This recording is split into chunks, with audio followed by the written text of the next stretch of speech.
Hello, hello, hello. Good evening, Love Wrestling community. As you can see, I am JPJ. I am joined by my buddy Ed, who was with me last night, and across from me, my boy Pluggo. It's Wednesday night. Oh, as he Pluggo. leaves. I was gonna He's say, playing as typical tricks on us. Wednesday nights, Pluggos just leaving out again. We are here. It's Wednesday night. As good old JR says, you know what that means? It is the War Report, as we are going to be reviewing AEW Dynamite. Oh, Pluggo's gone again. Fight for the Fallen. It might be a two-man show to start. Second week in a row. Pluggo having some internet issues. Got to get that stuff fixed. But let's say hello to our friends in the chat. We have Parrish joining us.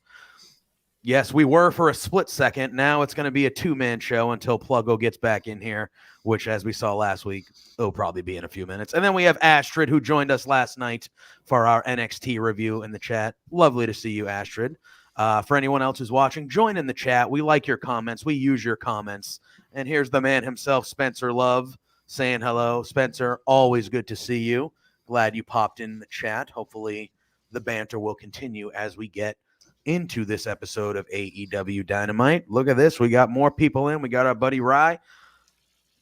Howdy to you, my friend. Thanks for popping in. Thanks for hopping in the show. We hope you guys enjoyed AEW Dynamite. As we dive into it, I very much enjoyed this show. Pluggo will get his opinion when he arrives. But before we dive in individually, Ed, I believe you were more of a mixed bag when it came to this show. And we will dive into the individual segments and give you your time to, as we get into this, go through everything. But yeah, all in all, I thought a really good episode of Dynamite. I thought it kind of hit, like kind of Rye says, it was a mixed bag for some people. I liked it. There were definitely some lulls and drops, in there. But I thought all in all, it was a really good episode. It had things for everybody, and we were kind of having in our side wrestling chat throughout the show, like, that first tag match, which we'll get into. It wasn't for everybody, but it was for plenty of people who enjoyed it in that fast pace and that kind of goofiness that the Elite does and things like that. And then you saw, barring the ending, you saw some great wrestling. That tag match before kind of the ending there between FTR and Santana Ortiz was becoming a good one. And like that one, so they kind of hit for everything. They have the diehards that are looking for a pure wrestling show. They always hit you with the match, with some of the matches they do. And then they have the bells and whistles and kind of the stuff for the high flying action packed fans that enjoy that stuff. So, but yeah, let's dive into it right off the shoot. We get the 10-man Survivor Series style elimination match between Hangman and the Dark Order, who are represented by Evil Uno. Oh, our buddy Big Ben is in the chat. Hello, my friend. Good to see you. Hope you are well. And Rye, you are correct. That FTR Santana Ortiz match did look like it had to end early, and we will get into that because that did not look good. So we have Hangman. It is John Silver, Alex Reynolds, Evil Uno, and Stu Grayson going against the Elite, which was obviously Kenny Omega, the Young Bucks, and the Good Brothers. This match took up about half of the first hour. It went over 30 minutes as a match with these type of guys, top of the card, talented guys. And especially elimination match, you expect it to go longer like that. You would assume. Ed, I know you had a problem with this kind of right away, even before the match started. You. Unlike me, granted, I wasn't falling in love with it, but I thought, even though the Elite's entrance was hokey, I thought the co-promotional part of it with the new Space Jam movie, it made sense. They were obviously doing something business-wise with Space Jam, but you did not like this entrance at all. No, it made me. I was gonna say, it made me cringe. It was super cringy. It was just. It was like. I get it was done for heel pop. I get that it was done to make them the heels and to make people boo them.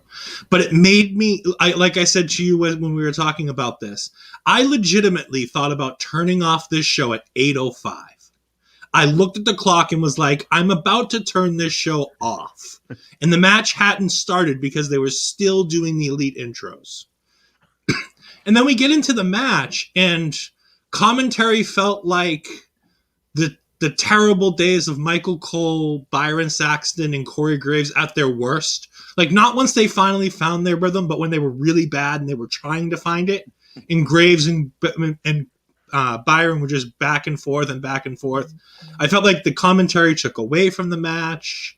I felt like commentary all night had real issues trying to get things across and together. No, and I get it. I know I'm going to be a man on an island tonight. There's a lot of opinions that I'm going to have tonight that are going to put me as a man on an island. I get that it was a fun, hokey entrance. I get that it was done for heel pop. I get that it's entertaining. And I'm fine with anybody who enjoyed it. I didn't. That's fair. It was just... I was going to say, I also love the zombies when almost everybody else hated them. So again, I'm not going to sit here and say that it's one thing or the other, because I enjoyed the zombie tie-in. I thought that was cute. I thought using them as a lumberjack was nice. But I thought the basketball tie-in was loose at best. And then using it in the match really made it even worse, because it just felt out of place. Yeah. My thing is, right, if you're going to incorporate, like Big Bed said, the Meltzer driver dunk spot was amazing.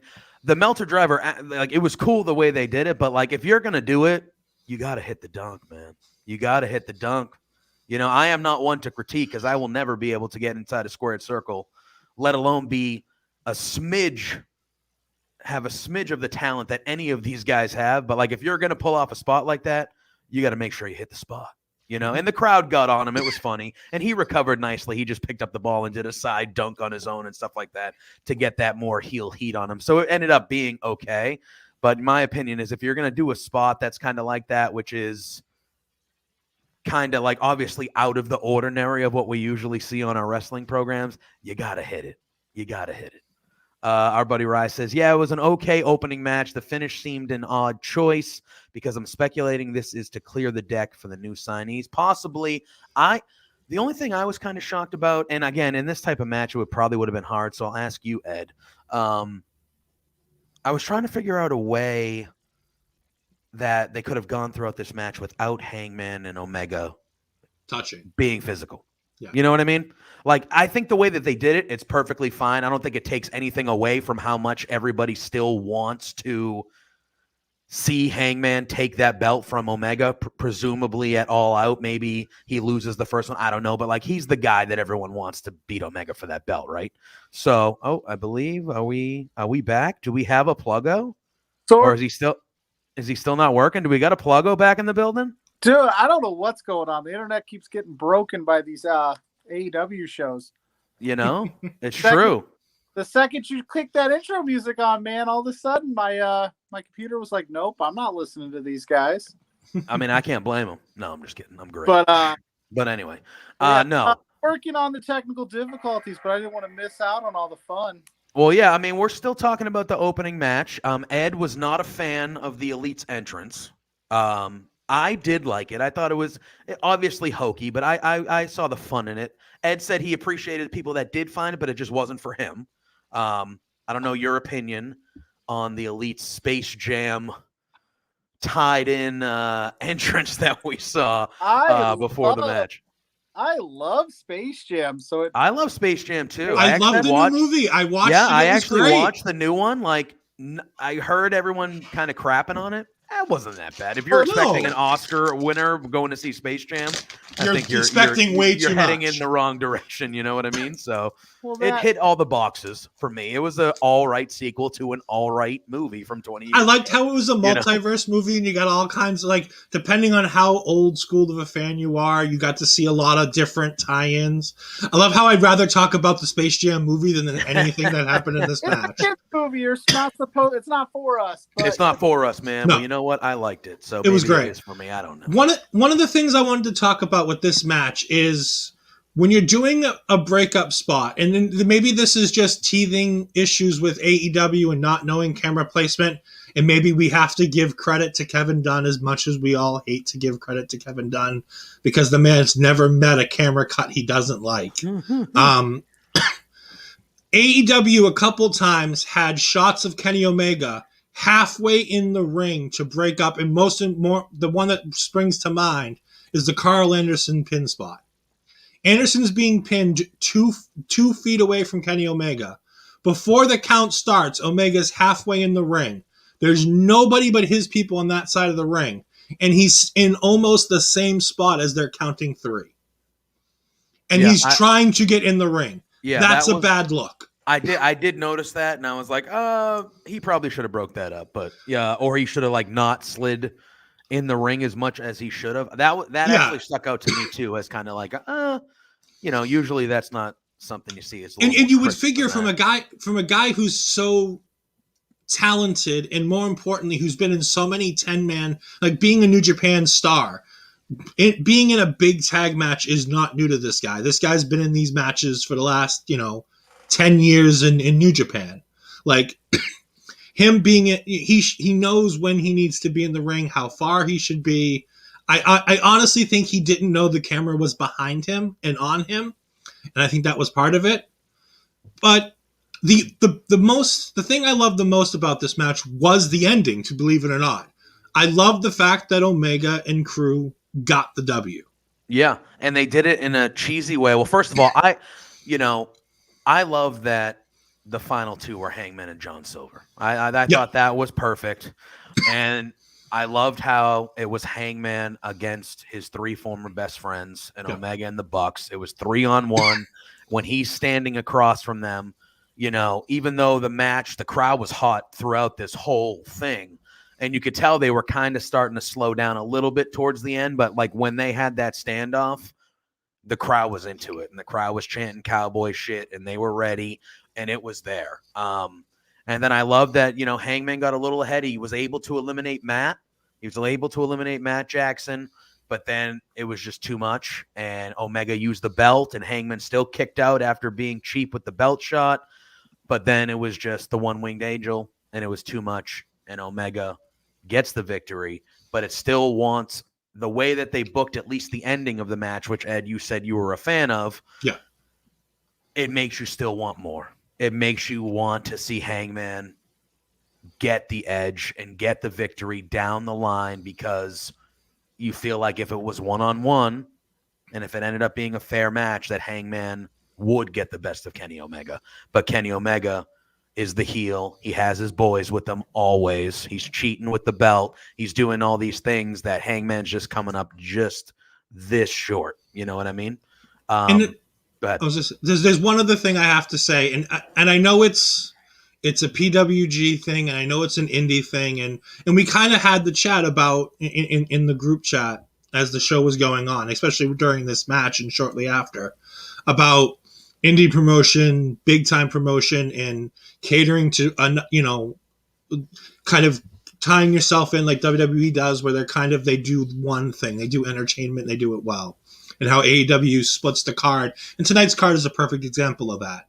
The one thing I didn't like about this is Rick Knox has to be the most incompetent son of a in the world. Well, Rick Knox can't ref a tag match when it's just 2-on-2. So what the hell did everyone think they were going to get when it was 5-on? No, I agree, but it's like exactly. I get it's the gimmick that Rick Knox doesn't know what to do, but like you can't. This is an important match, and I kind of felt like Aubrey should have been reffing it, to be perfectly honest. Yeah. Right. You've got a world title shot and you got tag team title shots on the line in this match. Yeah. And you bring out, again, I understand he's the multi-man, official, where he's always in for the tag matches or things like that. But, I mean, somebody said it that, AEW, it was Renee Young today, that AEW doesn't insult its fans the way WWE does. I'm sorry. In this match, they insulted us by thinking that referee has any sense of any idea what he's doing. Yeah, but if you've been watching AEW from the beginning, you already knew that he doesn't. That's part of the shtick. You know what I mean? But you see Rick Knox and you go, "Oh, this is going to be a shit show." That's part of the. Pluggo, go ahead, Pluggo. I'm sorry. But I just with like you said, it's Rick Knox. You know what you're getting when he gets in the match. JR burying him, I think. Like immediately burying him. Like JR. immediately, like, and just shitting on this whole thing. I think part of the shtick, as annoying as it is for JR to bash the product that it's, calling in the ring, is kind of silly, but it's part of the whole shtick. And when you get Knox, it's gonna spy. The only thing I'm gonna say about this match, outside of what I thought was the awesome entrances from everybody, because I did like it, because I like basketball, and they made all their shots. Man, did you notice that? I did. Well, Omega at the end threw an air ball that was just embarrassing. It was just embarrassing. Really. It took everything but a Mack truck to take down Hangman Page, and I think I may have fixed my internet issue so I can get on some real, Oh, should I kick you off this one and then wait for the next one to pop up? I'm just saying, let's try it. All right. I'm sorry. I feel like I'm letting you down every week with this. No, you're fine. You're lucky. You're lucky. It's just your gimmick, Pluggo. Yeah, it's the gimmick. Oh, here we go. But I was gonna say, I really like the finish of this because it gives us an ability to kind of. I know Ryan Levy said I cleaned the decks for some of the new guys. Oh. No, some of the new guys. He's alive? Yep. He's alive? All right, we're back. Oh. But to finish my point on this match real quick, first of all, Hangman Page, incredibly over, insanely over. I don't think that dude could do any wrong. John Silver, my dude, stepped up to the plate, speared Omega like a effing champ, baby. And you know what? I was waiting to get back his internet. Pluggo was waiting to get back his internet. Dude, I'm telling you, I love Wednesday nights, and for some reason, the last 2 Wednesday nights when I fire up the War Report, man, the internet's like, no, you've had too much fun. So the fun meter's already gone, like, big guy. Sit down. Like, we know your old ass should be in bed. What are you doing? You're a grown man. Calm down. So, I'm glad it's back, though. I feel terrible because this isn't my show, and I'm just like derailing it every week at the beginning.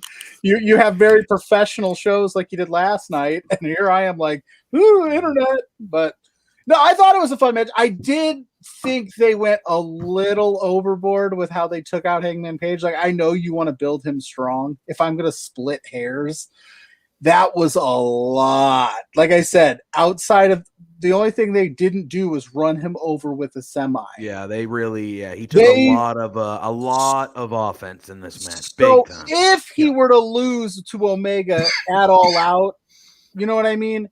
What's it gonna take then? Yeah, type deal. If I'm splitting hairs, other than that, I thought the match was a fun, nice little open. All right, let's get back to the regular program. I know, right? Ed, I will let you finish out your thought that you had before we move on to the rest of this show here. I was just going to say, I like how it kind of clears the decks, but it makes me wonder, if Dark Order's not next for the Bucks, then who is? Because you have a tag team division that needs a tag team to be stepping up to the Young Bucks. Well, we're going to kind of... Yeah, and I think we're going to kind of see my original thought, and it's not the next thing we're going to talk about. We're going to talk about in a little bit. My original thought was, well, the winner of FTR and Santana and Ortiz would be the next, you know what I mean? Like, those are arguably the two best tag teams in the company besides the Young Bucks. You can make that argument. A lot of people make the argument they're better than the Young Bucks. I thought it would be natural that the winner of that match would go on to be the next challenger for the Young Bucks, but with the way that match ended, which we'll get into, I don't know if they're going to have to pivot and do something else. But the next thing we did see on Dynamite was we had Pac in the back, and he was asked by Alex Marvez of where Penta and Phoenix were, and he says, well, shocking, but someone inconspicuously canceled their car at the airport. So they're not here right now. And then all of a sudden we see Andrade and we see Chavo Guerrero interrupt. And Chavo says, oh, don't worry. They're going to make it. We're sending them a big fancy limo, and they're going to know how it feels to arrive to the arena in style. And then Andrade's basically like, hey, you better make sure you take care of your boys, because they might realize that maybe working for someone else might be a little more lucrative and might be a little more, fancy than with you. Clearly, we're heading towards an Andrade versus Pac situation. Clearly, I am over the moon about that. Pluggo, I'll let you start. What'd you think of this little quick segment here, and how are you feeling about Andrade versus Pac?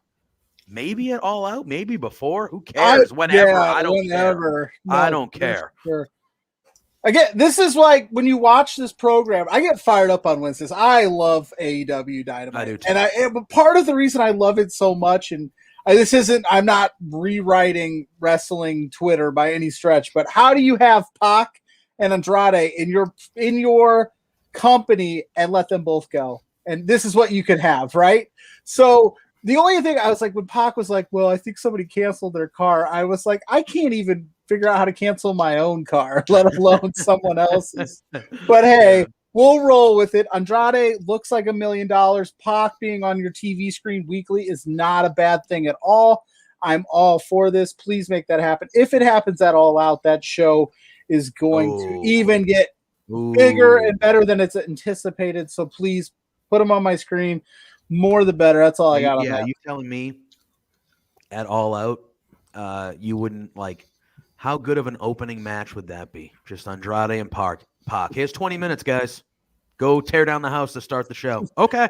That match could main event. You don't want to be the one following that match either. You know what I'm saying? No, exactly. Absolutely. Ed, I will let you go. What do you think about Andrade and Pac, and how exciting that matchup could be if it happens? And what did you think of this segment between Pac and Andrade? I love it. This was one of the high points of the show for me.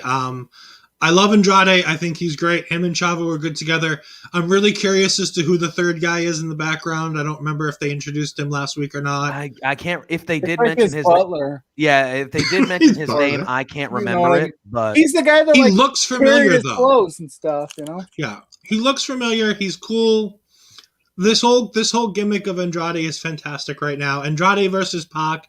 If that's the first we get of the three, I'm cool with it. Like we said last week, just give me any of these matches in any order as many times as you want, because this is going to be great. And like I said, this match could main event an AEW pay-per-view easily.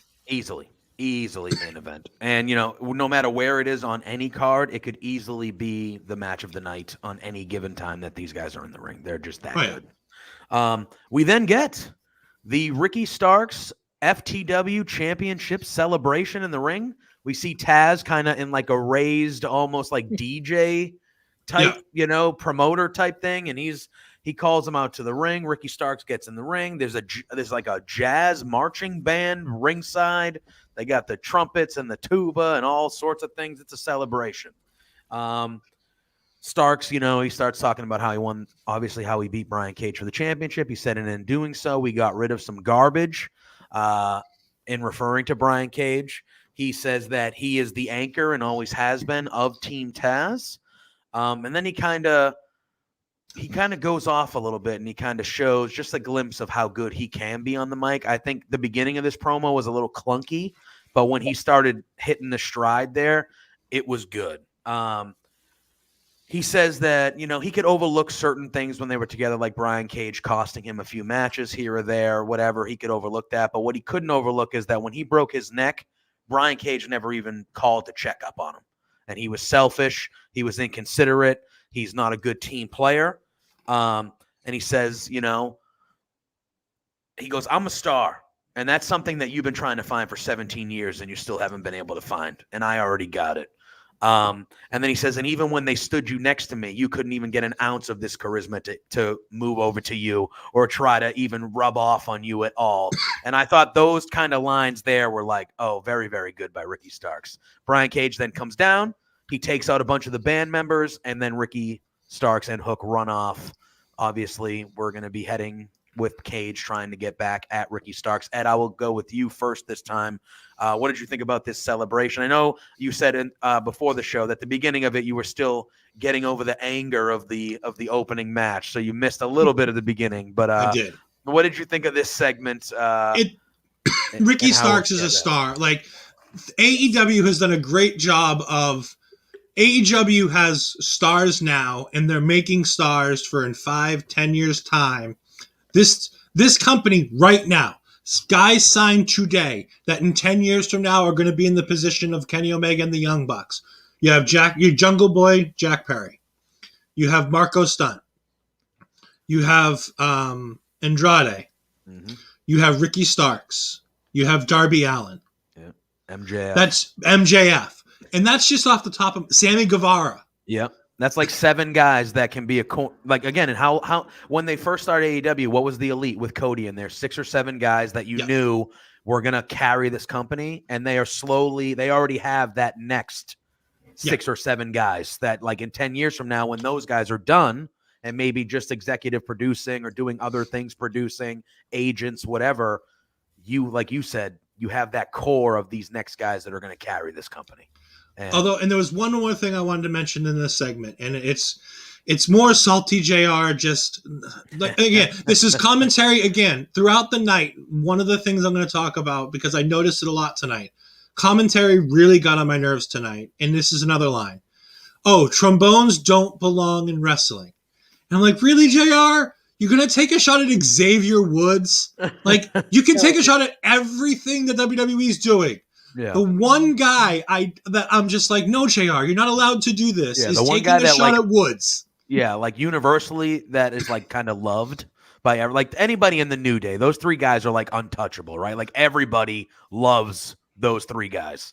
Like it just felt like it was unnecessarily below. Like, and again, maybe this is kind of AEW style with the whole breaking of the throne with the sledgehammer and all the little things that AEW does. And maybe it's just me. I'm a mark. I'm a WWE mark. I will always have been, always will be. I've watched it since I was 10 years old.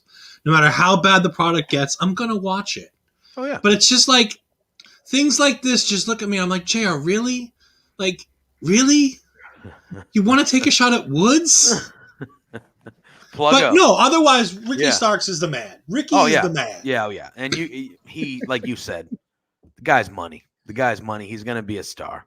Pluggo, what'd you think of this segment here? You absolutely have to take a shot at Xavier Woods, right? because you know he's going to respond. Yeah, he will. He will. 100%. No, he's going to over exude that trombone. He's going to wear a cowboy. He's going to wear a cowboy hat on. He's going to do something, right? Yes. Right. And we're all going to be like, oh, snap. That was awesome. We're all going to be like, To the Ricky Starks promo, to your point, he did clunk it around at the beginning, but I also think that's because we haven't seen Ricky Starks in front of a live in a while. It may be early when he started, but early when he started in AEW, he wasn't talking a lot. He was just coming out and wrestling. He wasn't the focal point of FTW. Brian Cage and Taz were. So we're kind of seeing him. I think he kind of in the moment was like, oh yeah, shoot, let me get my bearings. And once he got his bearings, you see exactly why Taz, as I predicted, aligned himself with Ricky Starks, and you're going to see the future here. And I think you're going to see Ricky Starks far and away exceed that FTW title. And if anything, Ricky Starks has a really good opportunity to make something of that title that Brian Cage never did. And the only other thing I got to take away from this segment was, didn't Hook look like $1 million holding those flowers? Just like, Hook. He looked like a dude that got stood up at the mall. Yeah. She says she'd be when here. We're gonna see Hook in the ring, damn it! I want to see. Let's go. Give me Hook. Is he old enough to be? I don't know, but I don't know, but I want to see Hook fight. I want to see Hook fight. I'm sick of him chop blocking. Hook versus -1. Whatever. Is that what we're planning on booking? Works. Whatever. Hook was looking at that bass drum, going, "I wish it had a knee I could chop block." Dang it, it's the only move I've seen him do. Yeah, I know. I want to see it, dude.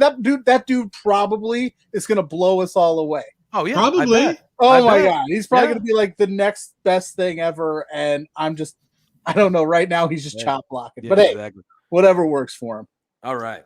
We then get, and obviously what? Oh, Astrid said he tweeted a response. Yeah. So he did. Yeah, I watched it. I put my thing on. It's a video of him saying "We belong together," and it's a 4-second video of that, and it's him surrounded by all the Francescas.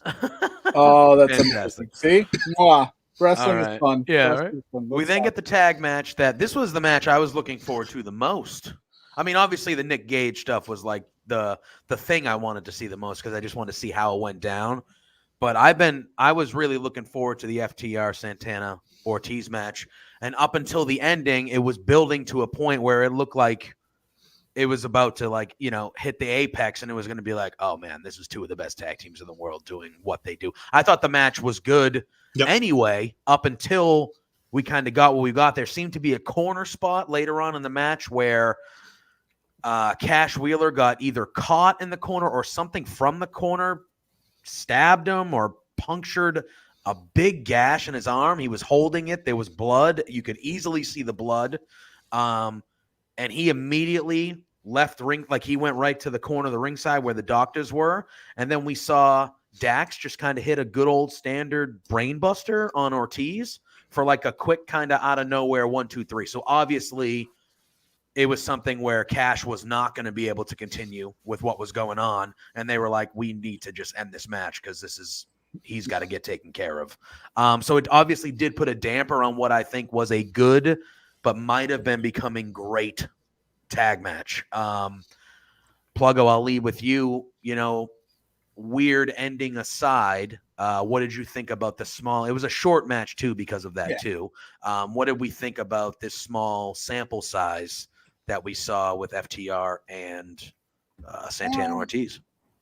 Like I said, it leaves a little bit to be desired because I think you want a 20-minute classic out of these two tag teams because they're two of the top tag teams, if not the top tag teams outside of the Bucks in AEW, and the winner, rightfully so, stakes a claim to getting a shot at the Bucks. And to end it that way, you do what you got to do in those situations. There was an injury, which is unfortunate. I hope they figure out a way to run it back somehow storyline wise. I know AEW is not big on rematch after rematch after rematch, but I think you're leaving some money on the table to not have these guys give us if Cash is okay. Exactly. Yeah, we don't know what's going on with that yet, right? So they called it on the fly. Is what it is. I think that led to some longer matches for some other people. Later on, but that's fine too. Hey. It is what it is. Like I said, that's all I really had on that match. Nothing. They didn't do anything over the top spectacular. It started out hot. One thing I did, and JR talked about it at the beginning of the match, Ortiz is in phenomenal shape. He lost a ton of weight. He's looking thin, trim, like he's looking to be in some real good shape. He looks like literally half the man he used to be. Like he's very, very thin and in shape there. Ed, they both look good. Yeah, they both do. Exactly. I don't know what's going on there or what their diet plan is, but they're definitely they look like they're about ready to get a push, maybe. And they might be some tag team champions in the future, maybe carrying that division for a bit, I think. I think I'd be okay with that. Ed, before we move on, what did you think about how this match ended and just this match in general between these two good tag teams? Yeah, it was a really good match. The way I knew that it was obviously an audible called is if you're looking in the back of the screen and Tully looks completely confused as to what's going on when the 3 count gets counted. Tully's just standing there like, that's not the ending of this match. Yeah. you can tell Tully's mind is going, what just happened? And then you see Tully look over and he gets it and you figure it out. Good on AEW for stopping the match. Good job on Dax for knowing that this has to just end right now. Yeah. They did a good job ending it. You got the result that I assumed that you were going to get either way, that you were getting FTR going over. Mm-hmm. Again, more of Ed picking on commentary. In this match, you had Cash Wheeler on the outside of the ring, midway on the apron, like coming from where the stage comes down, and he's on the outside of the ring. And they're going to do the bump spot where one of them gets thrown into the other one. Yeah, and yet you hear from commentary, I think that was a tag. And I'm like, they're not even in the. Not only are they not in their corner, they're not even in a corner. How can it be a tag? Like, I understand AEW doesn't give a damn about rules. I get it. But, like, Jim and Tony, you guys have been doing this for 30 plus years. Can you please just understand the basics? Was Rick Knox reffing? Because there are no rules in Rick Knox. But that was the best part. The ref knew it wasn't a tag. Yeah, commentary thought there was, though, and I'm like, oh. But no, otherwise, if they want, if God forbid something's happened, because if it has, these guys just can't stay healthy to save their lives. I know. FTR, like, story of their lives is every time things are going right for them, something goes wrong. Yeah, one of them gets banged up or something like that. Hopefully it's nothing too serious, even if it's like a bad, gash or something like that. Hopefully it's something they'll couple weeks, let it clean heal. up, give him a few weeks off, maybe, a month or so, whatever he needs, but hopefully it's not anything long term, because I would like to see a full match between these four guys and kind of do their separate things afterwards and be the standard of that tag team division, which I think, like you said, they have a lot of really good tag teams, but they need to start building some star tag teams in the division that make you believe they can beat the Young Bucks, right? And these two teams, we know they can, but we got to see kind of who's really going to step up and do that, And I kind of hope it is FTR at some point, because I still feel like they had an almost match of the year caliber match when FTR faced the Young Bucks the first time. Mm-hmm. And I still feel like their tweets are overhyping that match to the point where I still don't feel like I've gotten what I desire out of it. Like, they were like, they made a big deal of when FTR was in WWE and the Bucks were getting ready to start AEW. One day we're going to wrestle and the world will rejoice. And it was a great match, but I still feel like there's more to it. There's a better match to be had than the one that they had. Yeah, and they've stayed as far away from each other after that, man. There wasn't even like like that was it. They had that one match, they lost, and they've been separated ever since. But when they decide to ramp it back up again, that's what AEW does so well. They keep you don't see the same thing over and over and over and over. You do to an extent, but it's a little bit more right. It's a little bit more planned than what we see. Like, how easy would it have been to do FTR Bucks 2? Just had it done already. Or if we're watching Raw, FTR Bucks 8. That's what it would have been. But honestly, like, sometimes there are some matches where going back to the well and doing a rematch right away isn't necessarily a bad idea. Like, we go back to the Attitude Era. Like, we go back to the Attitude Era, and people say it was the greatest era of wrestling, and for a variety of reasons, it might have been and it might not have been. But the one thing that they did right in the Attitude Era that they didn't do before that was there was a lot of one-off title matches and people moved on. I really think that if you're going to build a feud needs to be more than one match. It's fair. And if you're going to promise that it's going to be something that everybody's going to rejoice, then make it something that nobody can deny is one of the best things that's ever happened. Yeah, and I feel like it's almost like when you talk about like one of the better tag matches, especially in AEW, right? You talk about the Young Bucks against Omega and Hangman. Like, I feel like that's the best tag team match that I've seen there. Yeah, and and that happened before Young Bucks and FTR. So you had this buildup for years, like you said, on social media when they were in separate companies, like people ready for them to fight, and then you had this amazing tag match that kind of set the standard for tag team wrestling a little bit in this era, at least, I think. Like, it was so good. And then they have their match, which was also very, very good. But it does feel like there's, and they're going to get back to it. And like Pluggo says, when they do, it's going to be awesome. And we're all going to be loving it and stuff like that. But I think hopefully it can happen soon, because I would like to see them have a long-term feud where they go back and forth for a few months over the belts, maybe trade the belts back and forth a little bit and build that feud. Like our buddy Leonard says, FTR, correct, my friend. Big fan over here. Big fan over here. I just know this. If our boss man's listening, we had the Brett and Shawn debate, considered one of the greatest rivalries in wrestling history. I think they only wrestled maybe 10 times total, but on TV. But right, but that's all that's all you care about. Who cares about dark? Yeah, like we don't. Yeah.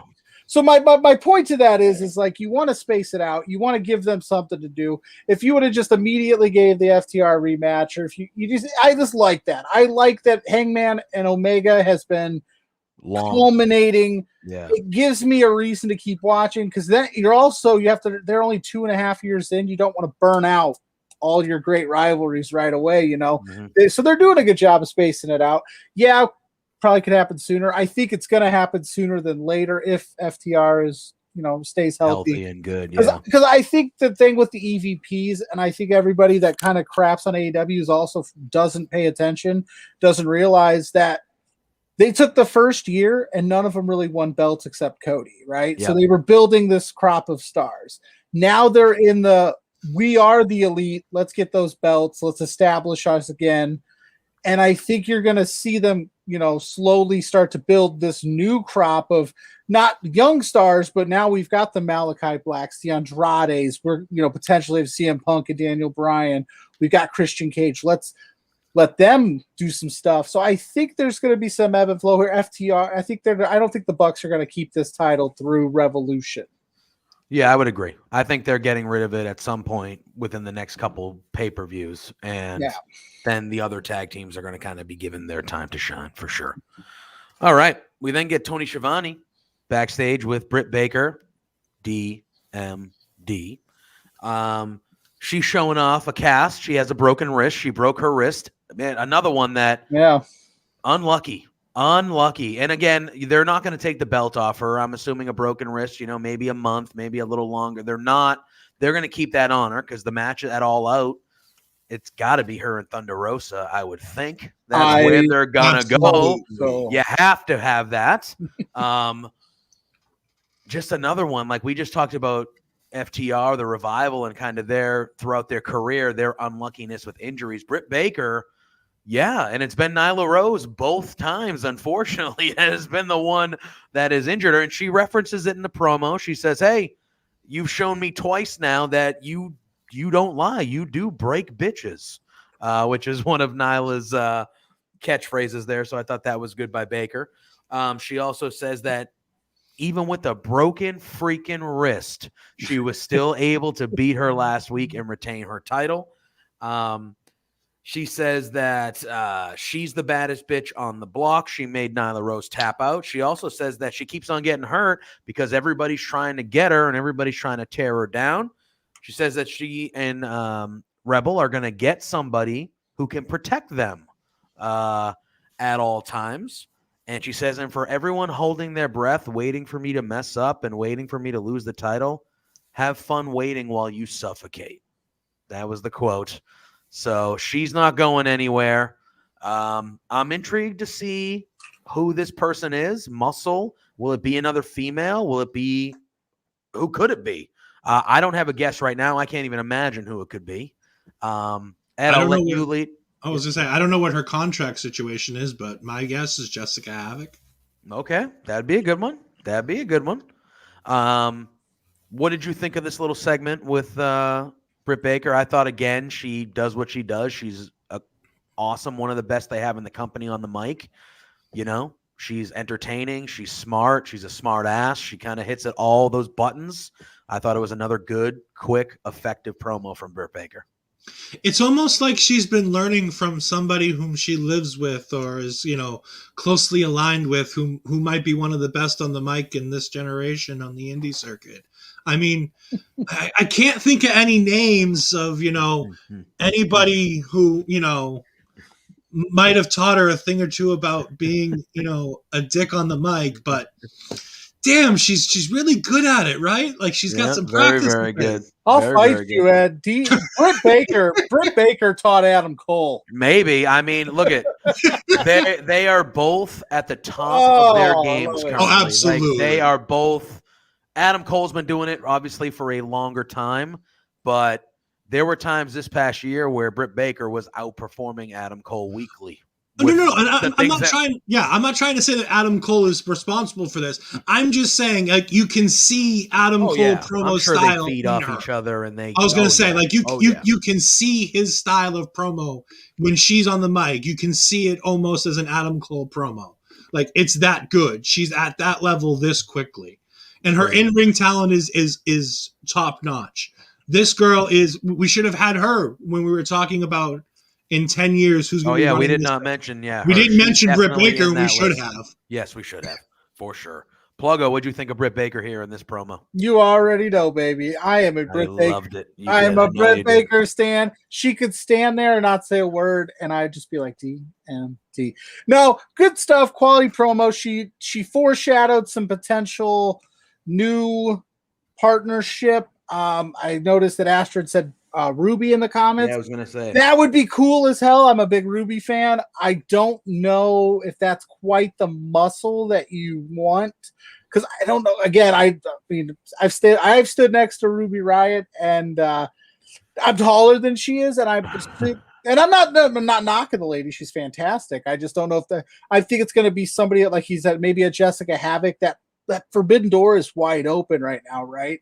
So you want somebody that you could stand toe to toe with Nyla Rose essentially and avenge the Britt Baker injuries. But again, Britt Baker, we got to figure this out, girl. She keeps getting hurt. But when she gets hurt, she makes the best of it, and she's shown that in the past with the knee injury. The reason she is where she is now is because of that knee injury, because she was able to work on just being a character opposed to being a wrestler too. So yeah, that's it. Britt Baker all day. Oh yeah, I agree. All right, I'm going to talk about these next two things combined, because we got some stuff to talk about when it comes to this stuff. So we have Tony Schiavone again out on the ramp.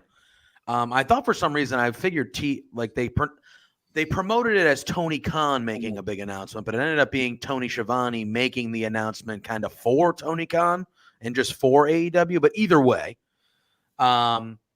he says that the announcement that we heard last week that they were promoting is the week after Rampage debuts. I believe it's going to be Friday night, August 20th, from the United Center in Chicago. That is not where All Out has been. That is a much bigger arena. That is where the Chicago Bulls play. I've been there. It is a giant arena. They are going to have AEW Rampage, the first dance. And it's going to, it's the night before SummerSlam. It's in Chicago. The first dance is the song that they play, or that they used to play. I'm sure they maybe still do, that when the Bulls enter the arena, that's the song they play. That one CM Punk earlier this week or late last week had a tweet with just that song playing.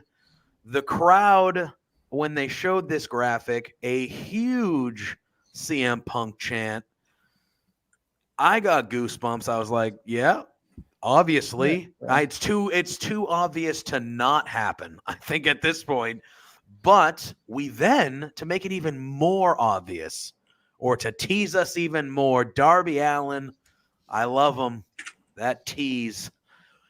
He is interviewed, and he says, I've come across a lot of men in my life that have claimed to be the greatest.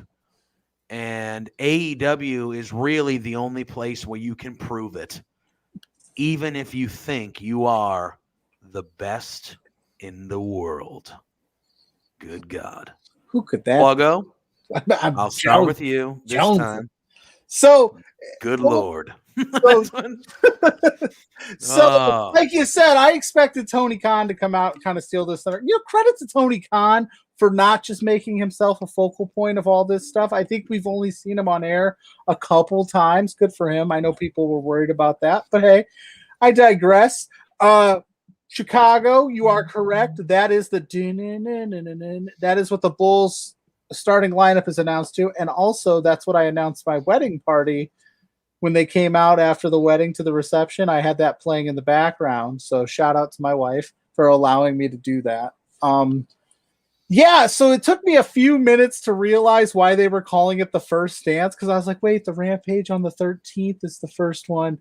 This is the second one. Why is it the first dance? Because it's the first dance at like the United Center. Right? Yeah. So that's what I guess. And then the last dance, Chicago Bulls, blah, blah, blah. So it took me a minute, admittedly, to figure out the connection there. But then when Darby said best in the world, You know, I got all fired up. Of course. How can you not? I was How like, can you not? He's not talking about Lee Johnson as much as I love Lee Johnson, but he's not talking about my man Lee. No. He's talking. Lee. What better way for AEW to take away from SummerSlam weekend than to not only have the CM Punk cloud of rumors going, but to debut him on a Friday night show that you're trying to get the numbers up because it's new? The night before, too. Right. Like what? The night before SummerSlam. What would you be talking about at SummerSlam? Would you be talking about CM Punk or the 97th Cesaro Seth Rollins match?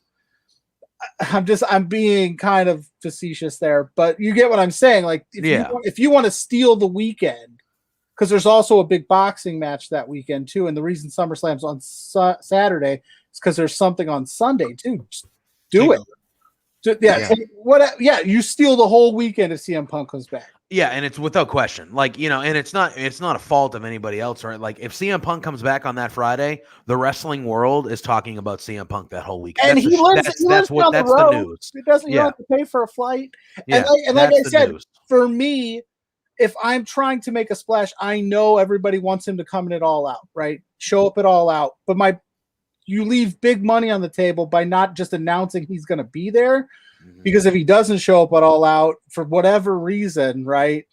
So you debut him on your hour-long Friday night show that's going to struggle to get numbers, but right out the gate, you show TNT, boom, this is just as important as Dynamite. Here's CM Punk in Chicago, 10 o'clock Friday night before SummerSlam. To me, it's a slam dunk. And him and Darby can face off, and I would just cry myself to sleep that night out of tears of joy. You just be like, oh my God. It's happening. It's happening. This is the best day of my life. And my wife's like, you've got kids and we're married. What are you talking about? And you're like, no, CM Punk's coming back. CM Punk's coming back.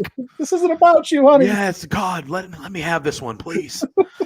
Ed, I will slide it down to you. What did you think about the announcement that we heard for the special? And again, they didn't show it. All right, so I know Rampage is going to be at 10 p.m. on Fridays. It's going to be an hour-long show at 10 p.m. on Fridays. They didn't show a time for this one, and this one is supposed to be the announcement, or at least what they said it was another major event. So I do think that there's potential that at least this event could be a larger event. You know what I mean? And if it is, I don't think it'd be starting. Maybe they keep it at 10 o'clock so they don't interfere with SmackDown. Maybe, but I think if people think CM Punk's coming back, like, that's your time to beat him. You go right up against SmackDown. You go, all right, well, if you think he's coming back, you're going to watch our show. You know? So, Ed, I'll slide it down to you. What'd you think about the announcement of this new event? And with Chicago, the Darby Allin promo, the teases of CM Punk, what are you thinking about just kind of all of this, especially with the reports we heard last week? Like, it seems like it's a foregone conclusion at this point. How you feeling about it? Like I said in the group chat, and I'll continue to say it until it's, until I'm blue in the face. CM Punk has done this. Will he, won't he, too many times. I'll believe it when I see it. I honestly don't think he wants to come back. To be perfectly bluntly honest, I don't think CM Punk gives a crap about being back in the wrestling business. He might not. I think putting him up against Darby right out of the gate, if he's not here to put over young talent, it won't hurt Darby, but it won't do what it's supposed to do if he's not going to put him over.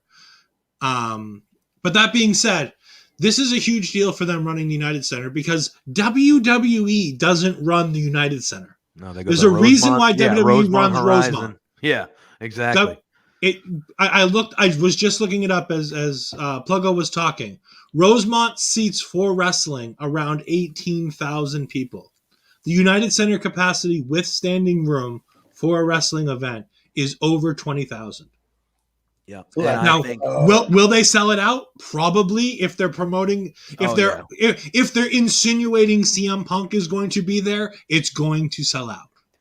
I agree. Although I think the only thing that might kind of hurt it is I think with the announcement being now, a lot of the wrestling community, especially after us not being able to go to wrestling shows for a year and a half, I'm sure a lot of people are going to SummerSlam. They're going to be in Vegas that weekend.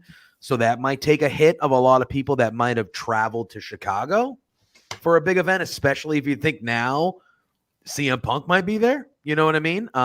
So I could see that maybe, but I would expect that they would sell it out, especially like you said, if they continue to insinuate that this is going to happen or like make you believe week after week. Like, Darby Allin did that best in the world thing. What if other wrestlers over, sporadically over the next 3 weeks until we get to this event, August 20th, what if other people start teasing it on TV? And then it's like, okay, like you're just being too in our face. Like at this point, if you're going to be this in our face about it, if you don't do it, everyone's going to be like, what the hell? Why the hell will you? Like, you have to, like, almost, also, right? Yeah. So, also, I was gonna say, today Tony Khan outright refused to talk about CM Punk and Daniel Bryan. Yeah, the man who's never refused to talk about any talent on any roster ever was like, yeah, nope, can't talk about them in the slightest. Can't mention them. Can't bring them up. I don't want to talk about them. Yeah. That's true. Do I think they're both coming? Yeah. I mean, Tony Khan's kind of making it clear that that's probably happening. Mm-hmm. Like I said, with Punk, if the mindset's right, if the business is good, I'm all in for it. But if he's coming back for a money grab, and by all accounts, on his own words of, it will take a bag full of money and good stories to get me to come back to professional wrestling. Those are his words. We're not, putting other people's words in his mouth. If that's his mentality, this might not be as good business. It'll be good for business, but it might not be good for the talent he's working with if that's his mentality. It's true. But if, the good story part, I would hope that if they're willing to bring him back, that he'll have some say or at least a collaborative part in the stories. Because, he, like you said, he's made no hints that it's going to take a good check for him to come back. Good for him. Yeah, of course. He's earned that right. He's earned the right to go, okay, you want me back? Here's my number. Yeah. Match me or not. I'm cool either way, man. I'm cool either way. I'd wrestle for a bag of Doritos and a PS4. You know what I'm saying? Like, if the dude's commanded and Tony Khan wants to spend it. And if it's, I think that promo tonight by Darby, as much as they have creative freedom to speak and there's not a lot of scripted material, I think that was by design. I think that was absolutely deliberate. It was to promote. You don't put Sting and Darby in that spot, say that line to promote a show. And all I know, Ed, is I don't care. I want him to come back.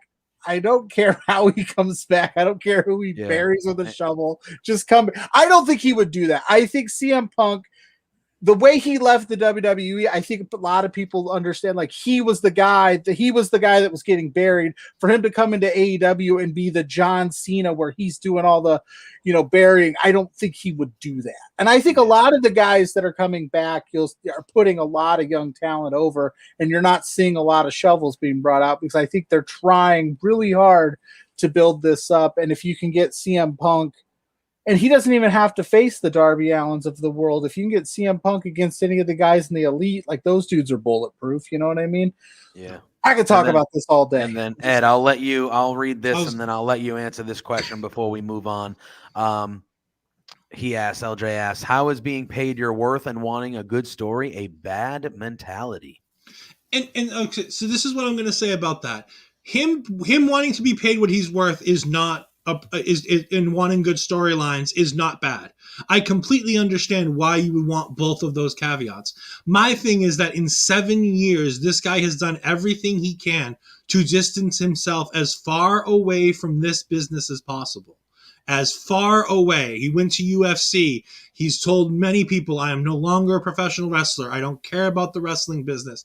I don't want anything to do with the wrestling business. That's the mentality that if he doesn't change that when he comes in, that's where the bad mentality comes from. Like I said, it has a little to do with, I'm here for a check and good creative, cash and creative, like every good wrestler. You need to have those, and I'm fine with that. But if he's not here to make the business better, and he's just here for himself. That reminds me a lot of Hulk Hogan towards the end. And those weren't good things. It's fair.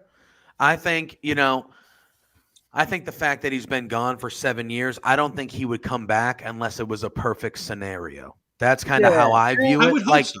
You know what I mean? Like he has said those things like, hey, I don't need to come back. I'm not itching to come back. But if they give me a good amount of money and the stories are good, I'd think about it. So I feel like however long these discussions have been going on, and apparently according to Sean Rossap, they've been going on for like a decent amount of time. I would think the scenario would need to be perfect for him to come back after he's been gone for so long. And AEW has shown me that they've earned my trust and my faith that if it does go down, the situation's going to be pretty good where we're going to get the CM Punk that I think we want. Otherwise, I don't think they would just – I mean, obviously you do it for a splash because that's a big deal. I just feel like the mentality of Tony Khan and AEW is different. They don't do stuff just for splashes. They do stuff with intent. And I feel like CM Punk wouldn't come back unless everything kind of aligned. So I have faith of where we're going, at least a little bit. He's not coming back I don't think he's signing like a 5-year deal. No. You know what I mean? I think a couple matches a year, maybe. He's not going to be. This is going to be a kind of like leave on his terms type deal. He said a lot of stuff over the last 7 years, right? Like, I mean, he's aired a lot of dirty laundry, and I think, and I mean, I don't speak for the man, but maybe he's like realized, like, you know what? I left the business when I shouldn't have. Maybe I should have stuck it out. Maybe I should have. And here's an opportunity to come to a new hot promotion, and they're going to pay me a bunch of money. And I think he's going to do right by that because he's like the guy that has somehow stayed completely over without wrestling for 7 years. It's true. You know what I mean? True. And I don't think he wants to come to AEW in any way affect that. So if he comes in, I think he'll do good business. I have faith. I obviously am probably not the guy to ask because, like I said, you're a little biased. He's your favorite. I'm a little biased. He's my number one. Yeah. Haters gonna hate. He's on my top 5. He's my 5. I know we talked about that, but I just wanted to make sure that it was like, when we're having a discourse about CM Punk, I just think it's important to remember that, like with everybody, there are certain things that you need to remember when you have a conversation about a specific wrestler. And I think with the 7 years that's happened since CM Punk was here, I want CM Punk to come back, and I hope it's great business because CM Punk is an amazing talent, and he's always done the right thing. He left the business for the right reasons, that he wanted people to get an opportunity, and he was sick and tired of the way things were going. And I'm great with all of that. I just want to make sure that when he comes back, he's coming back with that same mentality.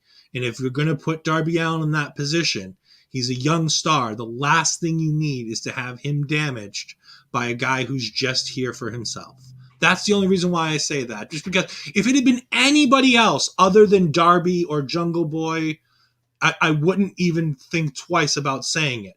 But you're putting your young, marketable star in that spot. Just make sure you know what you're doing. Think about that, though. You're putting their young, marketable star. This is what I love about wrestling. I'm not saying you're wrong at all, Ed. I'm not mad at you. I think everybody's allowed to have a difference of opinion. But think about that. They're putting their young, marketable star with arguably the hottest signing in a decade. That says all you need to know about how they feel about a Darby or a Jungle Boy. You know what I mean? So I think they could take it. Darby's bulletproof, dude. That dude. I mean, already in such a short time, I do feel like he almost is. He has a banger against CM Punk and takes an L. I think you elevated him because he's in that spot. Because you could easily just do, Cody, Jericho. You know what I mean? You could do any of the big guys, but if you do throw a young, So again, we got to see how it. We got to see how it plays out before we can judge. We're just recklessly. This is all speculation, but all speculation. It's exciting to be able to have these conversations about stuff like this, where it feels like we haven't had these juicy rumors in a long time to kind of be excited about and be like, "Oh man, do we think it's going to go?"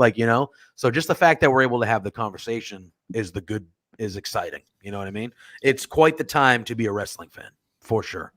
All right, we do have. This was probably the thing that kind of missed the mark the most for me throughout the night. Like, it was solid it was okay, but it didn't really knock it out of the park for me. But we had Hikuleo. It was very cool to see King Haku out there. That was good to see him versus Lance Archer for the IWGP US title. The big thing that they announced was that the winner of this match was going to fly over to Japan, and they were going to fight Tanahashi for the title, which is a big deal. He's obviously a legend. He's obviously one of the greatest to ever do it. Cool. The match, like I said, they made Hikuleo look pretty good. He's a big guy. He is taller than Archer, and Archer's huge. So he's a big guy. They made him look good at some small parts throughout the match. He did get some offense in and stuff like that. But I thought relatively all in all, it was a pretty easy victory for the most part for Archer. There wasn't a ton of struggle, which is good because I felt like last week against Moxley was like the only big win that Archer's had. Like, not the only one, but like the signature win of his AEW career, obviously, even though it was for a New Japan title. But it was the most signature win we've seen on AEW television. So it's good that he kind of got, that showcase victory the week after. Nice title defense. And now apparently he's flying off to Japan to challenge Tanahashi, or Tanahashi's challenging him for the U.S. title, which should be awesome. Archer spent some time over there, so we know he's familiar with everything that goes on in New Japan. Ed, I will start with you this time around. What did you think of this title match? And what do you think about Archer and Tanahashi down the road? I thought this match was, I don't want to say poorly booked, but I felt like King Haku was more of a danger to Archer than Hikuleo. I really did. Yeah. I really felt like it was King Haku versus Lance Archer in this match. It was fine. It was a big spotlight match for Archer. He looked great. That blackout on that big, huge Hikuleo looked fantastic. Yep. I didn't see Jake Roberts out there. Yeah, that was weird. And I'm wondering if I think Lance could do with getting rid of Jake and just going on his own. I don't know if Jake adds anything to Lance Archer anymore. When he was heel and he was going after and he was the big bad guy, it made sense to have a guy like Jake there to cut the promo for him. Yeah. That Cody promo just it still resonates, that getting Archer ready for Cody with the Hail Caesar promo. Yep. But I feel like Archer's just bringing the title back to New Japan so that they can drop it in Japan and it's possible bring it back to have New Japan talent who's exclusively signed to New Japan wrestling for this, because I feel like New Japan wants their title back. That is very possible. It is the United States title, but it has been over here in the U.S. for the better part of the last, year and a half since with COVID and everything going on. I wouldn't be shocked if Tanahashi beats him and they have the title over in Japan for a while, and maybe you see, that forbidden door. You see AEW guys as things hopefully open up and get better. Maybe you see down the line a Daniel Bryan going to New Japan. That's supposed to be a big reason why he wanted to go to AEW. Maybe he goes there and he challenges a New Japan guy who has that title.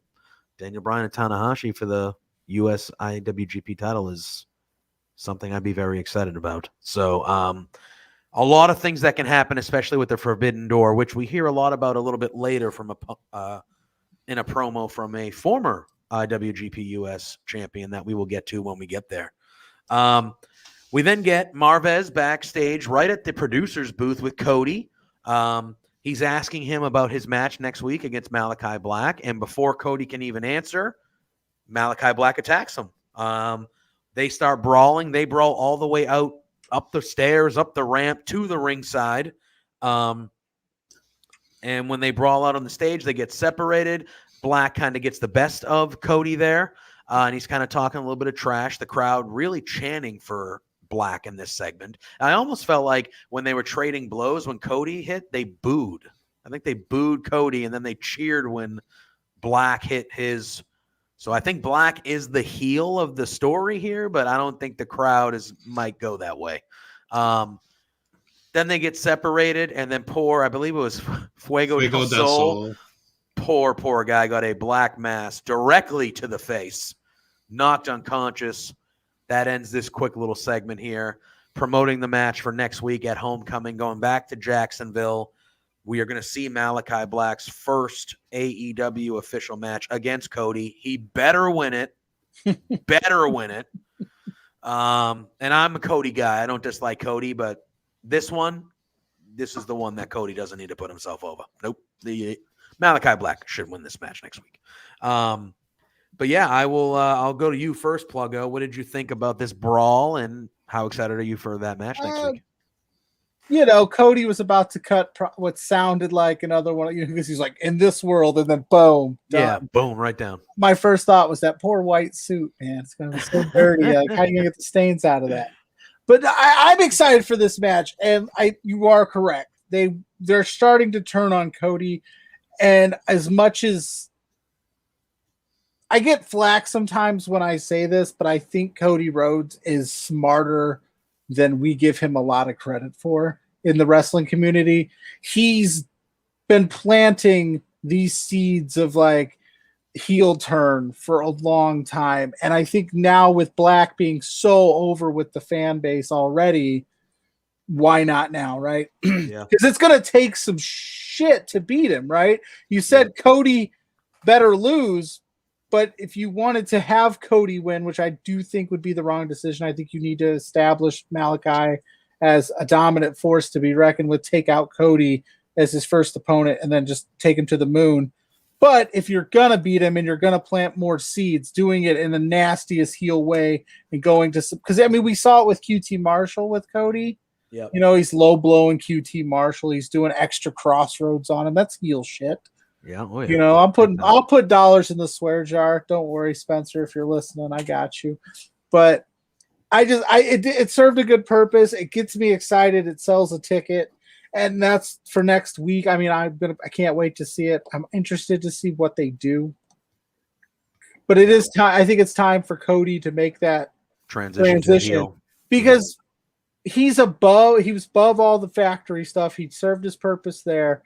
Here's Malachi Black. You establish him as a star. You turn heel. That puts him up there in another stratosphere because Omega's going to need some guys. Because I think, as we're going to talk later, I think Mox has got some other business going on. I think, Hangman Page, after this is done, if he wins the belt, Hangman's going to need some guys. But you need to throw some dudes Omega's way until that if you keep the belt on him. So what better way than to have Cody turn heel and say, screw what I said? Challenge. Yeah, I don't care what I said. Yeah. I'm going for the title. Like, I don't care. You know what I mean? So I think they're planting some really good seeds with it. I think they're going to see a lot of fun stuff next week. I really do. All right. We then get a promo from Miro. He says next week, God's favorite champion. Let's say hi to our buddy Pat. Hey, throwback. Hey, there he is. What's going on? Throwback. He says, what's good, guys? Saying hey before bed. Keep killing it. BC Eagles fan and an Irish fan. Yeah. Thanks for joining the show. Thanks for saying hey before you wrap up the evening, my friend. Always good to see you in the chat. Hope everything's going well for you. So Miro says, you know what? God's favorite champion. Next week he's going to fight. Apparently that Lee Johnson challenged him. And he says, he's a pretty simple man. There's only two things in life that motivate him, and that's a vengeful God and a double-jointed wife. Excellent. Absolutely excellent. Excellent. He says that a glorious reckoning is upon Lee Johnson next week, and that is the word of the Redeemer. Again, he's another level for me. Like, he's been doing this for a while now. It's been a few months, but like once he got away from Kip, and we've said it before, man, it's just a different level. This is the guy that we knew he was when they were throwing away how over he was with Rusev Day in WWE. And now AEW is letting him be this guy that he says ridiculous crap, but you believe it because you know he'll murder you. And it's just like, he's so good. He's the perfect TNT champion. I want him to be world champion soon. He is killing it for me. He is absolutely killing it for me. One of the highlights. Ed, I will let you start. What'd you think of this promo? Just how good is Miro lately? Just, man, like, I am just buying into everything he is doing. Everything. This Miro makes me wonder why they bothered with 10 months of Kip Sabian. Like, maybe they thought they could get Kip over with Miro is the only thing I can think of. Maybe like the no crowd might have had an effect too. Maybe they didn't want to do what they were. I don't know. But like, I hate to say they wasted him for 10 months, but they wasted him for 10 months. He was there for a while, and they were just kind of treading water, it felt like. So. Yeah, but this Miro is fantastic. Top notch. He's going to destroy Lee Johnson. Good for Lee Johnson. Good to he'll get on TV. He'll get 5 minutes. You got a championship match on a Dynamite. Absolutely, I love it. Yeah, it's going to be a good spot for him. He is going to get destroyed. But I say it mockingly, no, Lee, this is great for Lee Johnson. He's going to be in the ring with a super talented guy. Exactly. He's going to get all kinds of exposure. He's going to look great getting destroyed. Like, it's fine. Like, this is good for him, especially at this point in his career. Yeah, I mean, it feels like he just started training with the Nightmare Family anyways. It's not like he's been in the business for 15 years and they're about to destroy him. He's a young kid who's got all the potential in the world. So, this is going to be great. Yeah. Pluggo, take it away, my friend. Lee Johnson. Awesome. Very good. Yeah. Dude, the dude, if you don't watch a lot of AEW Dark, or it was Dark, it wasn't even Elevation then, he was one of the early guys that was taking, like, they would put him against the Moxes and the Arch. You know, he can sell his ass off. So he's going to make Miro look insane. And Lee Johnson, I think, has a bright future. Like, I think he's from my neck of the woods ish. He's from Indiana, and that's where I'm from. So shout out to my hometown, boys. But for the Miro point, I didn't mind that the way they debuted him, right? They kind of hamstrung themselves because they just had Mox, they had Brody Lee, they had all these ex-WWE guys, and it's like, well, you can't just bring Miro in and throw him right into a title picture because then it comes rinse, wash, repeat. So they did the thing with Kip. I do think it lasted a little longer than I would have liked, but I think it served its purpose. And the way they ended it, when he was, like, this is your fault, Kip. Why'd you make, showing this ruthless, savage Miro side that I think everybody knew was in him at WWE, which this, in my opinion, is one of the cases where it's like, I'm glad the WWE is never going to they're never going to let anybody talk the way Miro talks right now on any program. So we were never going to get that. I'm so happy we get to see it now because I think he's truly doing what he wants to do and having a lot of fun with it and saying all the things that we would have, what Rusev would have said had it been, a TV 14 product, because you can't say things like, I'm so blessed for a vengeful God and double jointed wife. You can't, who says shit like that, man? Miro. And Miro says shit like that. I'll never question it because you know what? He'll kill me. Yeah. And my man Lee Johnson is about to take a massive L. And I hope it doesn't last. I really, as much as I like Lee Johnson, I don't want to see him getting any offense in, even though I know he's been training Nightmare Factory, so he's got the Cody ties, but I think it should just be like done. Minute 2 tops, just get it over with. And then I hope it sets up his all-out opponent to next week. I really think that there's going to be a surprise there for old Miro. That would be good. All right, we then get the Hardy Family Office, which was Private Party and Angelico, going against Jurassic Express, which was Luchasaurus, Jungle Boy, and Christian. Jungle Boy's a star. Comes out, huge pop. Everyone sings the song. He gets on the rope. And do not tell me that you don't like that song. That's one of the best parts of that. Oh, come on. I can't stand it. I can't stand the Jungle Boy. I can't stand the song. Jungle Boy is fantastic. The song is awful. Oh, I could not disagree more. Like I said, Ed versus the internet tonight. That's one of the things. Like, I'm waiting to get back to an AEW show, obviously to watch the actual wrestling, but to sing that damn song, that's on my list. So I'd sing it here, but I don't want to get us copyright strikes. It's true. Yeah, we do enough to Spencer's nerves. Sure. Tomorrow night, I'm sure he'll be losing his mind. Did Alice keep every Thursday. Did Alice keep the budget in house until? Yeah, you'll have to tune in tomorrow night. She's been quiet this week. I thought this match was okay. Halfway through, Matt Hardy gets involved. He gives Jungle Boy a cheap shot on the outside, and he is chased out of the match. He's not in the match, but he's chased away from ringside by Christian and Marco Stunt. We saw Luchasaurus kind of do a triple German suplex where he had all of the other three guys in his grasp. It didn't go as smoothly as it was, but it was still a pretty impressive feat for him to get all three of those guys up at the same time like that. Christian ends up getting the win. And then after the match, we see a guy in a hood get a cheap shot. Yeah, I'm swearing even when I don't mean to. Get a cheap shot on Christian. And it turns out that it was the Blade, and he was wearing the brass knucks. Christian unconscious at ringside. We find out that next week on Dynamite, we are getting Christian Cage versus the Blade. Matt Hardy comes out, kind of gets the last laugh on Christian.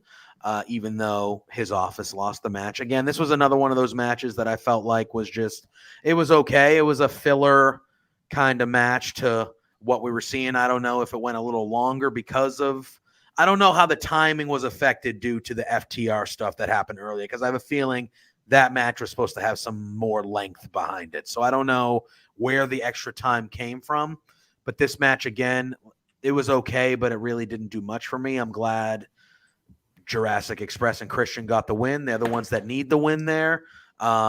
And it's obviously setting up Christian still being involved with Hardy and kind of sticking with that for a little bit because the Blade is with the Hardy family office. Pluggo, I'll start with you. Your opinions on what we saw here between Jurassic Express and Hardy family. It's a good match. I mean, you can't go wrong. I'm going to admit, the Hardy family office thing just doesn't work for me. Yeah, I mean, I'm not feeling it. It's not. I have a lot of time, as Spencer would say, for Private Party. I love Private Party. I think Isaiah Cassidy has a chance to be like a breakout star one day. I know everybody loves Mark Quinn, and Mark Quinn's fantastic, but I think Cassidy has a real shot to do something if they broke this thing up. And then when Christian ran off, I immediately thought, okay, it's weird that Christian's like hanging out with Jungle Boy and Luchasaurus and Marco Stunt. And so the turn's coming at some point. Christian's doing it, you know? It's either going to be Christian or Jungle Boy, right? Because he runs off in the match. I thought, okay, here's going to plant the seeds. Like he's running off worried about Matt Hardy. But he came back. It was a good match. Like you said, it was filler. The Blade getting another big match next week. Like all of a sudden the Blade's like, get Orange Cassidy and then he's going to get Christian Cage, so they've got a lot of faith in him.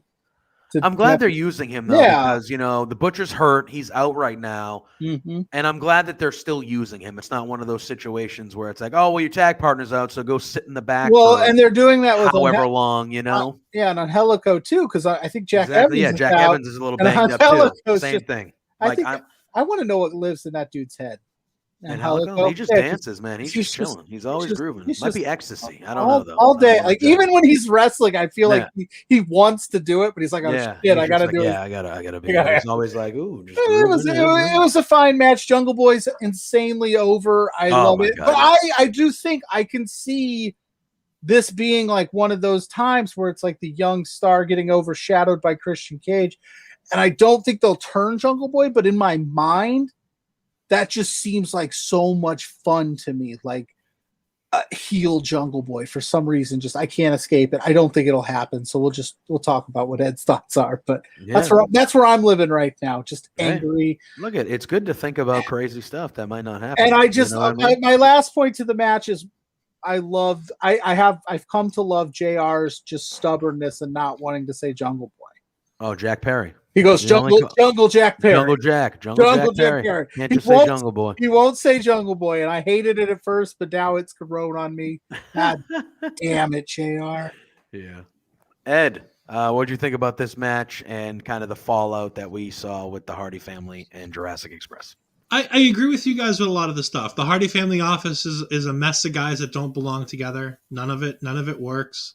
Like Private Party, being the kind of guys like I'll do anything for money, that kind of sort of it works, but They don't fit with Matt, and Matt doesn't fit with them.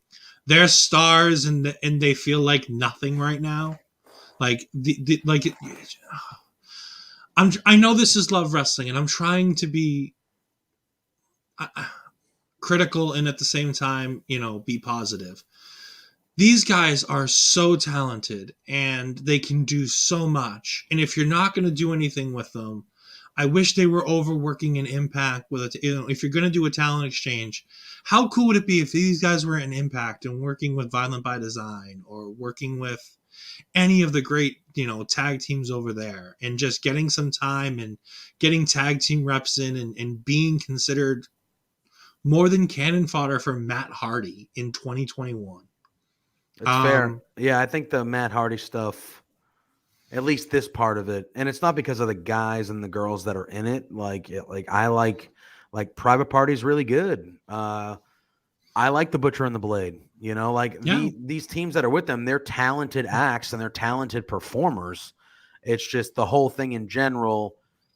Besides the money part of it, I don't know why any of these people would want to just be in a group with Matt Hardy. I don't know. It doesn't make sense. It's too much styles clashing and just a bunch of, I don't know. So I do agree there. Sorry. The only other thing I was going to say is I love where Luchasaurus is, considering that the guy was on Big Brother. Yeah. And this dude is out there, and it just shows that getting your name out there is more important than where and how you get your name out there. Looking at Eli Drake / LA Knight, looking at Luchasaurus, getting out there and being recognized and putting in the work and getting your gimmick over, like pretending that your name is Judas on national television for 3 months on a game show where you almost fell in love with it's so pro wrestling, and it was just it's endeared me to him and his gimmick, because I can see that he has so much range in him. And it's ironic because Pluggo was talking about how he's going to ignore the whole, Jungle Boy turning. I'm waiting for it. I'm waiting for it too, because I honestly think that's what you need to do. Christian Cage is out here stealing Jungle Boy's spotlight, and Jungle Boy's going to get sick of it. And I think Luchasaurus is going to get sick of it. And I think that they're going to turn on Christian. That song's too cool, though. That's my thing. My thing. The song's terrible, so it's fine. It'll work. You're wrong, damn it. I am.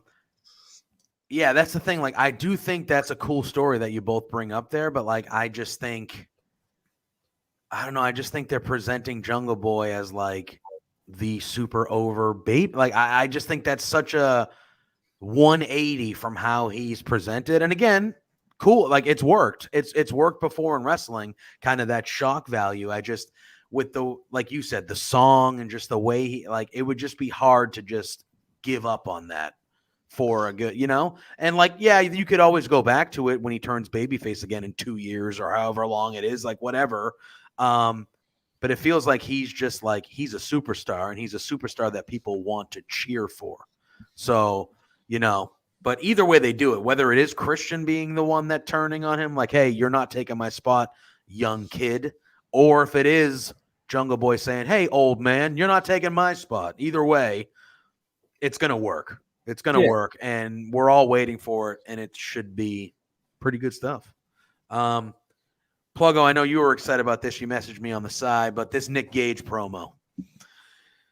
Yeah. Man. All right. So we get it, short and sweet what AEW does. But he asked, he goes, Chris Jericho, what are you going to do to me that hasn't already been done to me? I've literally died in the ring for 8 minutes. I was dead. What are you going to do to me? He goes, I'm the deathmatch king, MDK, murder kill gang. And, he's basically I'm going to mess you up, and I'm going to make sure that you don't get to see labor number 3. He goes, I'm going to cut you open. I'm going to beat you down. I'm going to, I'm basically going to kill you. Sold me a ticket, bro. Yeah, 100%. He's the type of guy. Okay, so there's only been one other wrestler in the history of wrestling that I was I'm legitimately afraid of, and it's New Jack, right? He's new. you don't know what you're going to get because the stories and the legend. And when he says those things, I believe them. I don't know. Like I said, I don't have a long history of like Nick Gage knowledge in anything. I've just slowly kind of started to get to know who Nick Gage really is in terms of like what they presented. And when he said those things, I'm like, oh shit. And I legitimately all day have been equal parts excited to see what this match was going to be, and equal parts nervous because it's Nick Gage and you just never know. Yeah. And I love that about him because it's so good. It makes that promo. And that's what I love. Like guys whose promos, when they say them, you believe them. Like in Eddie Kingston, like when Eddie Kingston speaks, I believe everything that man says. When Nick Gage speaks, I believe everything he says. I'm like, all right, it's about to go down. So yeah, that promo was hot. Yeah, it was very, very good. Ed, what did you think about this promo that we saw from Nick Gage? Nick Gage is authentically Nick Gage. There's this guy, he's on national television for the first time, and he's holding a pizza slicer in his hand, and he's talking about cutting open Chris Jericho's face. And I'm like, yeah, nope, this is Nick Gage. That's what he does. Good for him. I am so happy for him. I'm not a deathmatch guy. I don't like it. This match, as we'll get to it later, I wanted to do anything but watch it. Not because they're bad or because it's not entertaining. It's not entertaining to me. To the people who like it, I get it, and good for you. It's not for me, but this dude is authentic. I want to know if the guy can, and I honestly don't because I've never watched any of his stuff. I've seen highlights and clips. I would love to see if the guy can wrestle. I know he can do the death match. Can he wrestle? I mean, doesn't have to. Yeah, I get it. Yeah, but he kind of found his niche where he doesn't have to, you know. But like the guys who get out of being just the deathmatch guy, like Mick Foley was the deathmatch guy, but became the star of the business because he was able to transcend just being the deathmatch guy. Terry Funk was able to transcend that. I don't think Nick Gage wants to. I don't think he cares to. I think Nick Gage wants to be. Like I said, at least from how he presents himself, I think that Nick Gage takes pride in being the king of the death. Like he takes pride in that, and I don't think he's looking to be. At least the vibe that I get, and again, I'm not a super big deathmatch guy either. I'm not going to sit here and tell you that I've followed Nick Gage's career extensively and things like that. But at least from the interviews, the real life, like non-promo, like real life interviews that I've heard, he had a great one with Chris Van Vliet. I recommend. And with what you see as a performance, obviously coming off that match with Cardona last weekend and that whole build, and now this, like, I kind of get the feeling that like he doesn't want to be that guy. He wants to just be the guy that is known as like he was the best deathmatch wrestler that ever lived. He was the king of this shit, as he says, you know? And I feel like that's all he wants. I really get that vibe. This had to be crazy for him, right? And we're going to get to it. It's in a little bit later. We're almost there. But like he main evented a nationally televised wrestling show tonight, like a nationally televised, like he had to understand the gravity, of like one of the hottest promotions in the world. He had to understand the gravity and how big of a moment this was for him. He probably never thought it would ever happen. But at the same time, I don't think he's the type of guy that I don't think he wants to break through and be on AEW every week. And I don't think he wants to break through and be like that kind of thing. I just get the vibe that he, like you said, he's genuine and he just wants to be the king of this deathmatch stuff, and that's what he wants to be known for. You know what I mean? That's at least the vibe that I get from it. Like I said, I know nothing about him. It looks great, you know, to everybody who loves him, great, because if that's what you're into, more power to you. At wrestling is the best thing because everybody can love something and you don't have to trash something else to love something. You can appreciate the things that you don't like and go, but I can see why somebody else would like it. Yeah, 100%. All right, we then got a quick match between Thunder Rosa and Julia Hart. Thunder Rosa, they showed a little picture-in-picture interview where she says that this is her first official match as an all-elite superstar or wrestler, as they signed her late last week, earlier this week, like kind of over the weekend. Huge news, good for her. She's awesome. And I'm glad that she's officially signed now because that means that hopefully we can get a long-term Britt Baker feud forever. Anyway, but yeah. So I thought this match, it was nothing special. Like, it was a showcase for Thunder Rosa. Julia Hart is, and even JR said it on commentary, very green. You can tell, some of the transition, she was waiting a little slow, but she's getting the reps. You know what I mean? Like, to be in the ring with Thunder Rosa, who's going to take care of you, a professional, a trainer, has a school, Mission Pro Wrestling, like, that's the type of performer you want to be in the ring with, because someone that is that green is going to be in good hands. You know what I mean? I thought for what it was okay, but it was what it was. It was a glorified kind of squash match. So Thunder Rosa looks really good because I think, like I said a little earlier, it's inevitable that it should be Britt Baker if she's healthy enough, hopefully with the wrist, and Thunder Rosa too at All Out for the AEW Women's Championship.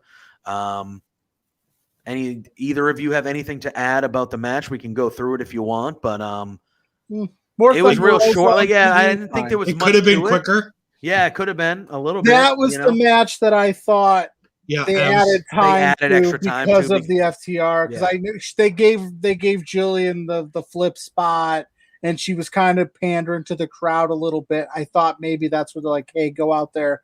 You guys need to add a couple minutes to this thing." But more Thunder Rosa on the TV's better. She's fantastic. So it was a match that was, kind of, hey, I'm here. I'm all elite. I'm officially going to be here. And I hope that leads to her just being there all the time. And more, like I said, more Thunder Rosa the better. Let's get to it. What he said. All right. So right before we get to that main event, we got Jon Moxley. Moxley's out back, and he's calling out Tanahashi. And he's saying, hey, man, I've been trying to fight you for a little while now. You've been ducking me. It's so easy. He goes, I'm watching the Olympics, and I'm seeing all these people getting over there in Japan easily, but somehow I couldn't get over there during all this stuff, and somehow you were ducking me. But now all of a sudden that I'm not the U.S. champion anymore, we're going over there to fight you. And he goes, well, I told my guy to throw a bunch of contracts over in Japan, and I'm waiting to see who's coming through that forbidden door because I'm ready. I don't care who it is. He mentions Nagata, and he mentions the guys. He goes, maybe they told you not to mess with me, and that's why you duck me. At one point he says Tanahashi's dead to him, and he doesn't get the privilege to fight Jon Moxley. I thought this was awesome. I love the idea of we don't know who's coming when, right, from the forbidden door. It can be guys from Japan. It can be anywhere, the way that we're seeing it. I thought it was cool. I love that they mentioned Tanahashi multiple times throughout the show. I want to see Tanahashi on AEW. I want to see Okada. I want to see all of them. So I think the fact that they're just mentioning him by name like it's nothing, good sign. Good sign. Yeah. Ed, I'll let you lead here. What'd you think of this Moxley promo and maybe what you're most excited for dream-wise or just anything about maybe a New Japan guy coming over or Moxley going there to fight some New Japan people some more? I mean, when we saw Moxley in the G1, we kind of saw a lot of the dream matches that you would have wanted to see. I still want to see Ishii in the States. I think that would be great. I still want to see Suzuki in the States. I think that would be fantastic to see Moxley versus Suzuki in an AEW ring. Mm. The one thing that this promo felt weird to me, and again, maybe this is just commentary. Commentary goes, we're going to hear a promo from a guy who's familiar with Nick Gage and Chris Jericho. And then Moxley continues to cut a promo that has nothing to do with Nick Gage or Chris Jericho. It was a really awkward throw to this promo. But I loved it because like you said, he was talking about people ducking him. And I've been sending contract after contract to go ahead and get a match in Japan. And nobody wants to fight me. And now all of a sudden that I'm not the champion anymore, y'all don't care, and y'all just, fly Lance Archer over there. Well, that's fine. I'll throw a whole bunch of contracts. No, it could be cool. I would love to see, maybe it's a guy from Noah. Maybe it's a guy from All Japan. I'm not familiar with a lot of them. Marufuji, maybe. That could be cool. Mm-hmm. Moxley versus Marufuji. I would like to see, anybody. I'm ready for, we saw, Kenta, and we've seen a few guys come over here, but I'm ready to see. They mentioned Tanahashi a lot tonight, so that's the one that's kind of fresh in our brains. I do think it's weird that they're promoting this match so heavily on AEW because Archer's in it. but it's happening for New Japan at World of Pro Wrestling, I think it is. Yeah, it might be. Yeah, I think it's something coming up. I don't remember the exact event that they said, but yeah, it's going to be on New Japan in Japan. But hey, however the crossover works, if you can do it and it works well, and maybe somewhere down the line somebody else comes over because we're sending Archer there, maybe I'm all for it. I'm excited to see what we could potentially see. Pluggo, what'd you think of the Moxley promo? And then we will get into this main event this evening and then get out of here. Mox is always a good promo for me. And what this is doing for me, and I will be the first to admit I don't watch a lot of New Japan wrestling. It's not, again, I keep tabs on it, but it's one of the, there's only so many hours in the day. So, but what it's done for me is it's bought me tickets, right? Like Hikuleo earlier. That dude came out, just looked cool, looked like $1 million. Now I want to know. Mm-hmm. Moxley, that Forbidden Door thing, like I want to see him. How cool would it be? He just shows up in New Japan and says, "You guys didn't let me in, or I just decided to show up on my own," because that's a Mox move. Who's going to show up on AEW? This whole thing is all it's done. All AEW's done in the last few weeks, months or so, has just bought me tickets into new things. And we'll talk about Nick Gage here in a few minutes. Now all of a sudden I'm watching, death matches. I want to see what's going on in New Japan. It's becoming, the wrestling world is becoming, outside of one universe, a massive party. And it's like, if you're not keeping your eyes in New Japan, you might be missing something cool. Like if you don't know who Tanahashi is, as a casual AEW viewer, you're going, why is Mox beefing with this dude? Like now, you know what I'm saying? Like it's building these bridges and it's good business and I love it. And Jon Moxley is one of those guys right now that's bulletproof and is on, I think, another level in terms of promo work. And you beat like Archer now. You want to see that match in New Japan, the dude that beat Mox? Oh, yeah. If you're a casual, obviously we're sitting here, we're talking about it because we love this. This is what we do. But for casual viewers, you're thinking like, okay, that guy, I remember that guy being big, but he's going, it's got your mind going. It's perfect. It's awesome. I love it. Oh, wrestling. Yeah. So good. It's so good. All right. let's dive into it. We had the second of Chris Jericho's labors. We had the main event this evening. No rules match between Nick freaking Gage. Gage. Yeah. Justin Roberts' voice pop too. It was so good. Yeah, it was so good. I love how he did the whole entrance representing MDK, Murder Kill Gang. He did the whole thing. His East Block. He did everything. It was so good. Against the Painmaker, that version of Chris Jericho. I know, Ed, you said earlier that you're not a deathmatch guy. This match wasn't for you. So I will let you start. And just, and it's fair. Like, I know we've gone into it a few times throughout the show. Not anti-deathmatch, but just not in your wheelhouse of what you enjoy in pro wrestling. Yeah. So I'll let you start, kind of say your piece, like say, what about the match? Maybe if you did like a few things that happened, storyline wise or anything, and then we'll dive into what MJF said we have in store for the next labor. But your opinions of this match with Mr. Nick effing Gage and Chris Jericho. It was great to finally see him in action. It was great to see what he's all about and everything that he brings into it. It's brutal. It's immensely brutal. It is so painful. I want to cringe and curl up into a ball and cry a little. Like it's like I thought it was bad last week with Archer and the Fork, and that was really, really, really tame. Well, you didn't like the shards of light tube stabbing you in the forehead? I honestly thought that Jericho spit glass into his eye, to be perfectly honest. I didn't realize it was missed until they said it was missed. Yeah. I honestly thought he took a piece of the lights off the floor, put it in his mouth, and spit it in Gage's face.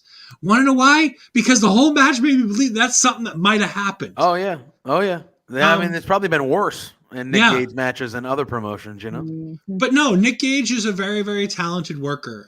You can't deny the ability that this guy has to tell a story with his pain and the inflicting of pain and pain being inflicted to him.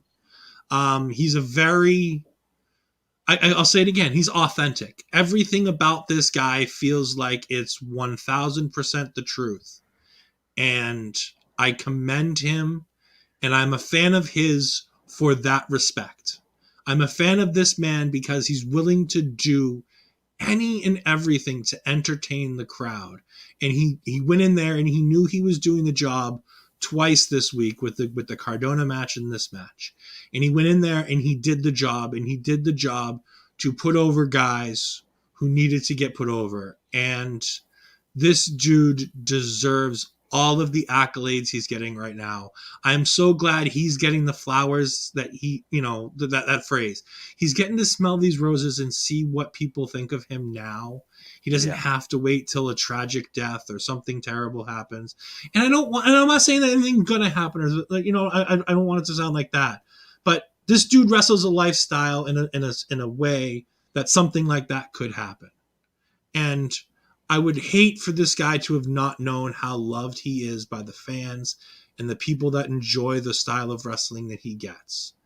This was a great match for all of that.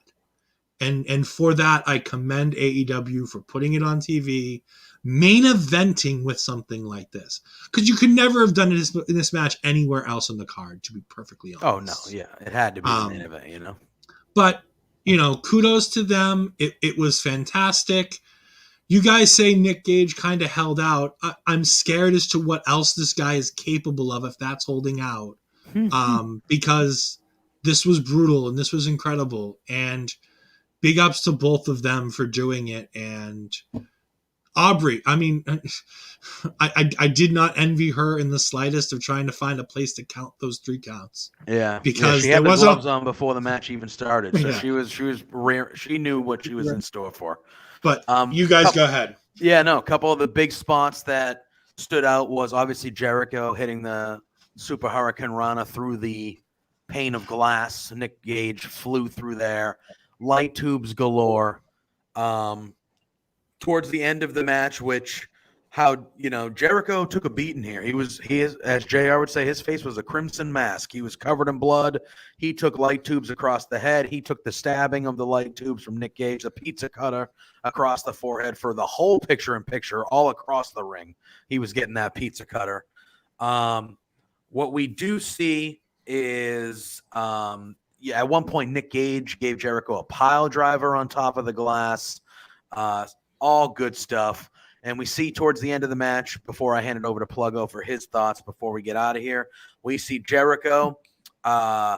Nick Gage has the big band of multiple light tubes, the big bunch of tubes. He turns around and Jericho sprays the mist in Nick Gage's eyes, which obviously blinds him. Jericho then hits him over the head with one of the bundles of the glass right into the Judas effect, and that's how he gets the victory over Nick Gage, which is then immediately interrupted by MJF, who comes off of the commentary booth, and he says, you know what, you got lucky. I don't know how you did this, blah, blah, blah. He goes, but next week, your third labor, he goes, I don't forget. And he shows a clip of a while ago, before the pandemic, when there were crowds back then, of Jericho taking a dig at Juventud Guerrera. Mm-hmm. He goes, your next next week. And to win, you will have to hit a move off the top rope to win. Is going to be against one of his arch rivals from 15 years ago, or even longer now. He said 15 years ago, but it was more like 30 years ago. Juventud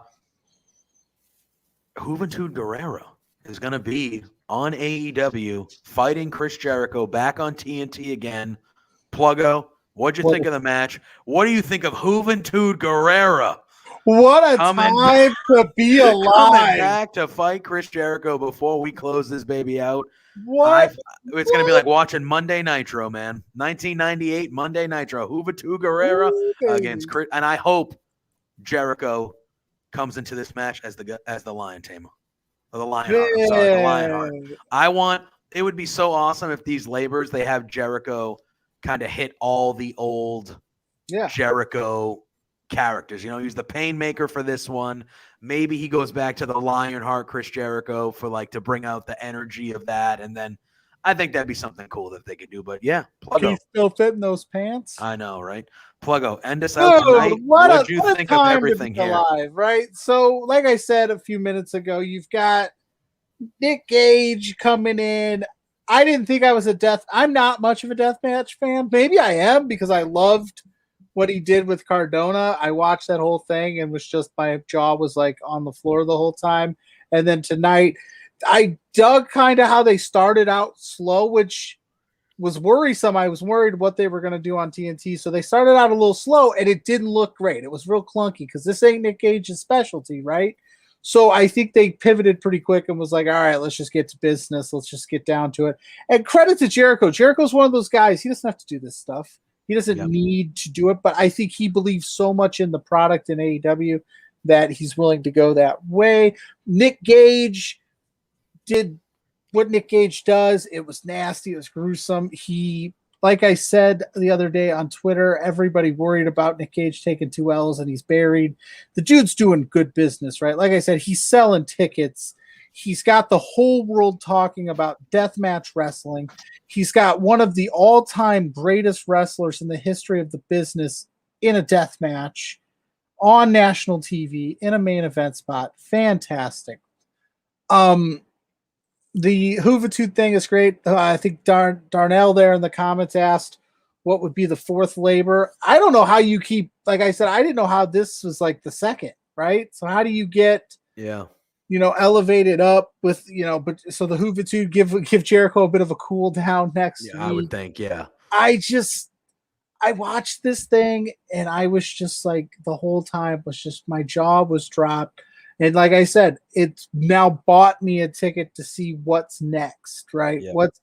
What's next for Nick Gage? Do they keep Nick Gage kind of like not in AEW, but maybe like they did with Thunder Rosa and have her kind of in the mix, but not in the mix, and maybe we get a Mox match, like Nick Gage versus Mox. I think now, because they've done it before, but I think now as the big stars that Mox is and how Gage is elevated himself into national, discussion, I think would be a huge draw. And to close it out, Nick Gage looks at a pizza cutter the same way I look at a pizza cutter, but for different reasons. Like he loves that thing for mayhem. I love that thing to slice up a nice pizza. So we've got similar love for the thing, but I'm not going to be slicing faces. I'm going to be slicing pepperonis. Yeah. But overall, Dynamite was good. It didn't have me as hyped at first as last week, but I don't think you could replicate last week with all the rumors that had shot out. Yeah. But I definitely think that if you wanted to call this a cool down week, which is using that term extremely loose for me, because I think it was a very good match, a good show from start to finish with a few hiccups, but I think every show has a few, things that we're all fans of. Another great episode, and it's got you again. They built to next week. They continue to build to different stuff next week. Next week's show is going to be completely different than this week's show. We're not going to see any rematches. You're going to see fresh faces. What a time to be a wrestling fan. That's all I keep coming back to is like this thing that I've loved for so long. Everybody now is like, this is the hottest thing ever. I'm like, I've been loving this stuff back in the day when nobody was talking about it. Now we're all talking about it. It's awesome. Yeah, 100%. I love it. And that right there will wrap up the AEW Dynamite Fight for the Fallen. I agree with you, Pluggo. I thought it was overall, it was a good show. It was a good, not great show, but there were great things that happened. But it was a really solid show. AEW just keeps on, kind of like NXT. These two shows just kind of keep on being solid and good shows, and they're entertaining. You can make an argument they're the 2 best shows of wrestling we are able to watch every week. I would make that argument. But yeah, let's get our quick little goodbyes and plugs out of the way. Ed, I know you plugged a little bit last night as well, but please tell us what you got coming up this weekend, specifically on Saturday afternoon with one of our buddies, Mr. Chris Parrish. Yeah, so you can listen to me and Chris Parrish do the weekend review. We might have some guests. We're not sure yet who's going to be jumping on that show with us, but it'll be exciting to talk about the week that was because it's been a big week and we still got SmackDown left to go. Nobody forget, we got a Quizplex this week. So tune in for Ella J on Quizplex. That's going to be great. I can't wait to see her on Quizplex. She does great interviews and podcasts and everything else. So it'll be nice to see her on here and see if she can Spencer's stacking the deck trying to get me in this champions match, man. I mean, last month I had Nicole Matthews and Veda Scott. Now this month I got Ella J. I don't think he wants me to win again. No, I think he's trying to prevent it, to be honest with you. He's trying to sabotage you. Unbelievable. Pluggo. I didn't get the question right, so I'm not going to be on Quizplex this week. How dare you? How dare you? How can you get that one wrong? That was easy. No, I'm just kidding. I get them wrong every week, every month. I never get them right. Well, you can find me here, of course, on Love Wrestling tomorrow night. Special start time for us, JPJ. We got to start a little early. Eastern Standard. I got to wake up early for this one. 8 p.m. Eastern Standard Time. Like Ed said, we do have Quizplex tomorrow night at 9 p.m., which is the last Thursday of every month here on Love Wrestling. And me and Pluggo have a show every Thursday on Love Wrestling called Between Two Beards. I don't know if you heard of it. If you've heard of it, awesome. Thank you. If you haven't, please stop by. Please watch us because we made it to 12 weeks so far. We have a dirty dozen, but we usually are at 8:30 Eastern Standard Time. But the last Thursday of every month, due to Quizplex, we are on at 8, and the last Thursday of July is tomorrow. Graciously. So we will be at 8 p.m. Darnell, 8 p.m. Eastern Standard Time. Quizplex will be on right after us at 9, though. Yeah. So if you're hopping in for Between Two Beards tomorrow, please hang out and stay afterwards. Quizplex is a fun trivia game show that we host here on Love Wrestling. So Thursday nights are always a fun night on Love Wrestling. Yes, sir. So yeah, you got Between Two Beards with me and Pluggo tomorrow. You got Quizplex right after. Like Ed said, we got a weekend react show with him and Parrish on Saturday. Always the Sunday brunch, which is, the main show of the week, that Sunday brunch. So we got a lot of stuff going on. We always do at Love Wrestling. Thank you, everyone who stayed on. I know this was a longer form show than usual, but there was a lot to talk about that happened in these 2 hours that we almost went 2 hours ourselves. All right, Darnell. All right, we will see you tomorrow night, my friend. Thanks for hopping on and being so good in the chat during this show. We look forward to having you be active tomorrow. Between Two Beards, we definitely, that's a show that we don't really game plan a ton for. We'll go over a rough draft of sorts, but we really want the chat and everyone in there to kind of dictate what we do. And we think we're hitting our stride with that thing, and the chat's always awesome. Yeah, we always kind of pivot and talk about a good amount of stuff. So who won last week's draft? I'm pretty sure every week I win the draft. JPJ fudges the numbers, but I got to make up for the budget that he blows every week. I got you never know. You never know who's going to show up on Between Two Beards. Yeah, we have guests. We have all sorts of things. He popped in and danced for us. Yeah, that is true. You never know. You just have to tune in and find out. Again, appreciate all of you joining us tonight. We appreciate RK Athletics for sponsoring everything we do here at Love Wrestling. They are a great company. If you're looking for any workout or personal training needs, I suggest following them on the social medias. That is RK Athletics. Pluggo, Ed, thanks for joining me again for another episode of the Wool Report tonight. Pluggo, I'll see you tomorrow night here. Hopefully I'll see everybody that's with us in the chat tomorrow night. But until then, thanks for joining. Peace out.